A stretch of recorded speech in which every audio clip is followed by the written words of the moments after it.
Hi everyone, our names are Nicole, Karan, and Wyatt, and we're going to be talking about what it was like to live a lavish life during the Roman period. In today's standard, there are some things that we view as wealthy or rich, such as having a large home or having a pool. But have you ever wondered what was considered wealthy in the time of the Romans? To mention a little history, the early Roman period was said to have been founded in 27 BC by Octavius, who becomes the first emperor of Rome. Prior to Octavius, Julius Caesar was a great political figure of that time period, and regardless of his reputation in the early decline of Rome, he sure did have a lavish taste as to what wealthy people of this time had in their homes.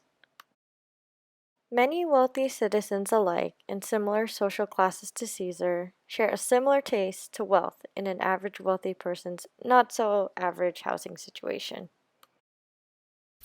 During the Roman period, people lived in houses based on their wealth, much like today. Wealth today helps determine the size of house you have and in what neighborhood it is located in. The main difference is back then, houses were a prominent way of classifying social status. In order to know what a wealthy person's house was like during the Roman period, one should know what a lower class house was like so that they can be compared. The picture shown here is an insulae, which was made out of wood and brick and often had no running water, heat, and or toilet. Poor people tended to live in flats known as insulaes, which were essentially three-story apartments. The bottom floor tended to be businesses such as shops with upper stories where the people resided.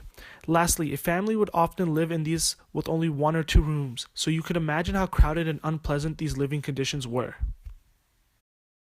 Now that we have established how the lower class live, we can now discuss how the wealthy lived.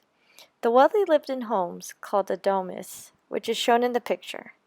The domus as seen in this picture was divided into many different regions.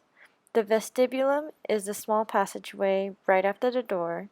The central area was known as the atrium, which is a number 5 in the picture. The bedrooms were known as cubiculums, and the dining room was known as triclinium. The main room in the house was known as tablinum, and this was separated by the main passageway by a curtain. Domus also had gardens, which tended to the area of the house where people would meet, and thus, since a lot of time was spent in the garden, they were designed to have a shade so that the sun would not toll on the people.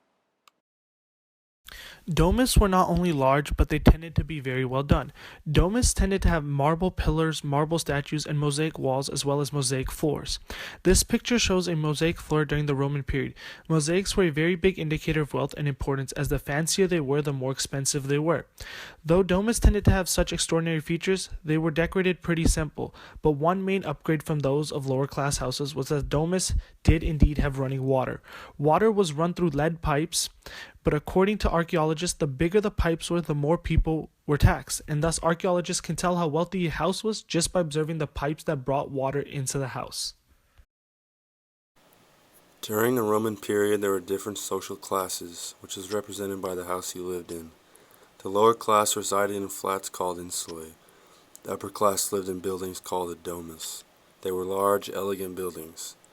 In the Roman times, your house was a representation of how wealthy you were, and Romans took a lot of pride in it.